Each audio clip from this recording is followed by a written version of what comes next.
Brian Powell of I Run Far here with Pam Smith, defending Western States champion before the 2014 race. How's it going, Pam? Good, thanks.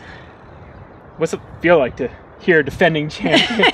Yeah, I mean, it's really unreal, and this year as compared to last year is quite different in the build-up. Yeah. Just a lot more going on, and I guess more in the limelight kind of thing, because there was kind of nothing, so that was sort of easier to stay low-key last year. Yeah, people weren't really putting a lot of expectations on you after your 2012 race. No, but I put a lot of expectations on myself last year, so I think that was I had that for the expectations going in last year. I mean, I definitely came here with something to prove last year. Yeah. Did it feel like you had the perfect race last year? I really feel like I did. I really feel like I did. You know, just from the get-go, and looking at the race photos and everything, just big smile. Everything was going well. Felt great. And honestly, wasn't even focused on the competition early on. Was just really focused on my day, staying within myself. And I felt like I did that really well. And you know, it turned out really well in the end. So. And yeah, later stages you didn't have to think about the competition either, because they weren't. Yeah, and it actually close. Made it really fun, because really there wasn't much pressure at the end. You know, by the time we got to the river, I think it was a 38-minute lead or something like that. And you still felt good. Yeah, with 20-something miles to go. And so it was kind of like, all right, just bring it home without breaking your leg, you know, that kind of thing. Yeah. So that was kind of a nice feeling. So got to enjoy that more than I have even in the years when running for 10th place. There was quite a bit of competition in there, because I was only, I think, both years less than 5 minutes ahead from the 11th place runner. So there was definitely kind of that stress of running at the end. So it was easier running in the lead in this one instance than running in 10. When you have a lead that big, I mean, it certainly was, just because you don't feel like somebody's breathing down your neck. So if you have the perfect race, is there anything you can improve upon? Either did you improve on anything in training or racing, or is it? You know, it's very hard, because I think you're kind of stuck in that, like, I want it to go exactly like last year, so let's do everything like last year kind of thing. And so I did a little bit more mileage this year, but a lot of the structure of my week was very, very similar. So that part was kind of the same. Now on race day, the chances of it going as flawlessly as last year is very low. How are you going to be able to deal with that mentally? No, I absolutely agree. I mean, I think that's my worry, is not so much like, I mean, there's so many talented women in this race, and you know, if somebody else wins, like, that's how it goes, and I'm okay with that. But I think there is sort of this idea, like, wow, if it doesn't go the way like I felt last year, that somehow it's just not as good of a race. And you know, or maybe the feeling like, if I had the race of my life last year, how can I have the race of my life this year? You know, it's so. But I think, you know, in the background, even though I had the perfect race, I also had the disaster race as well. And so I kind of know what I can get through. And if things go really bad, I know I have that strength to keep going. Yeah. So there's sort of both ends of the spectrum there. So how do you find a goal for a race like this? What is your goal to? Well, I mean, I am focused more on the time goal, and that's how I was last year as well. I was very determined. I just had it in my mind that I could run 18:30 last year. And even when AJW stood up at the pre-race conference and said, throw your split chart out the window, I was like, no way, I can still do this. I had it really fixated. And again, it wasn't about placement or how I was going to place amongst the field. It was just that I felt like I had the ability to run that time. I wasn't quite on it. I was 18:37, but I think with the heat and kind of maybe backing off a little at the end, I give myself a little leeway there. So do you think you... So I kind of focusing on that again. Is it 18:30 again, or with the confidence of an 18:37 on a really hot day? If I had my ideal day, I'm looking at 18:11. But 18:11? Yes. What's the significance of 18:11? Yeah, I know. It's kind of a bunch of things. I didn't want to say that exactly because it sounds so weird, but part of it is looking at the splits from last year and where I felt like I could take off time. And I thought there was about 26 minutes in different places, adding them together. But it was also kind of like silly things too. 14:11 is my PR for the 100 miles. So then it was like 4 hours later, give myself that.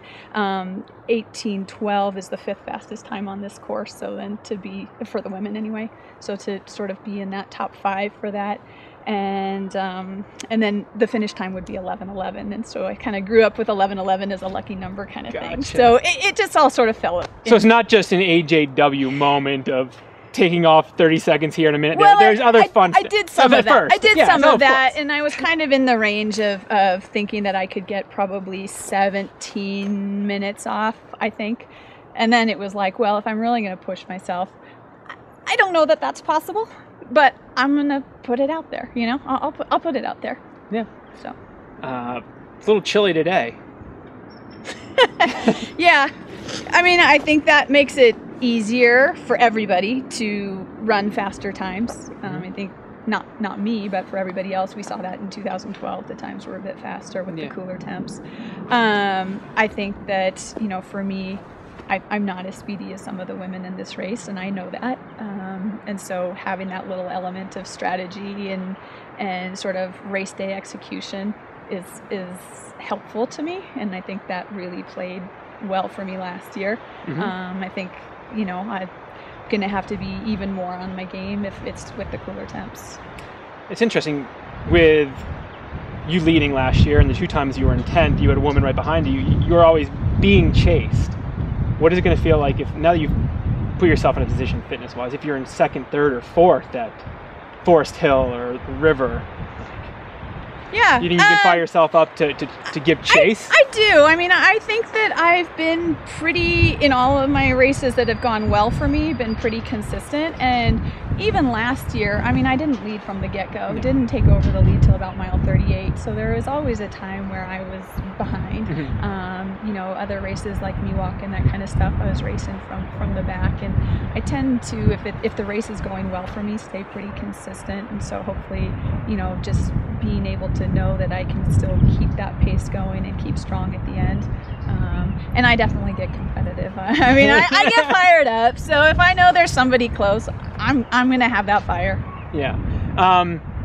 Who do you think in the women's field could run the fastest time? Not necessarily that they're going to, because maybe they're less experienced. But what is the fastest time that can be thrown down on Saturday? You know what? I think Stephanie Howe. I think she's just really skilled in the mountains, and is also very fast. And so I think the two of those play together well. Obviously Emily Harrison and Casey have been very fast, but I'm not as sure like what they can do in the mountains kind of thing. But I think they have the potential to be very fast, you know, so. Do you think then that one of the, Stephanie could go under 18 hours? I think she has that potential. Yeah. Nice. So you, 18:11, that's the goal. Where is it? Where's the place?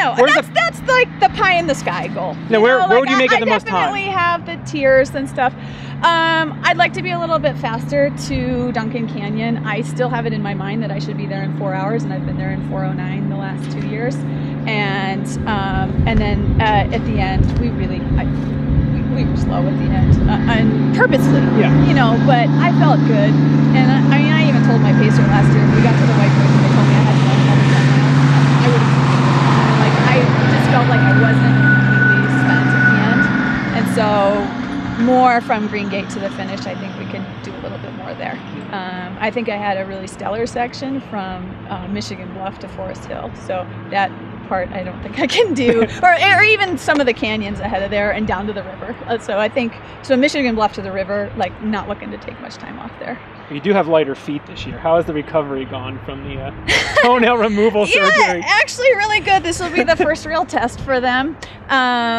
You know, they're not 100% gone, but the sides are gone, and so I think that it won't impact me during the race at all. Well, best of luck, and good luck going for that 18:11. Thanks. And a bonus question for you. Last year you had the porn star crew plan. Where did that come from? I don't know. I mean, I think we were just having fun. My roommate, or my pacer, and my husband are really good friends, and they had been to training camp together and had been rooming there, and so it was just kind of, I don't know, a weird vibe. And so I was thinking about what are the things that I wanted, and it was like, oh, okay, I definitely want to be wet. And it just sort of snowballed from there that, you know, we were going to be wet, lubed, and excited. And so it just kind of became a funny joke. Same plan for this year? Hey, wet, lubed, and excited. What else can you ask for, right? Not much. Oh, Awesome.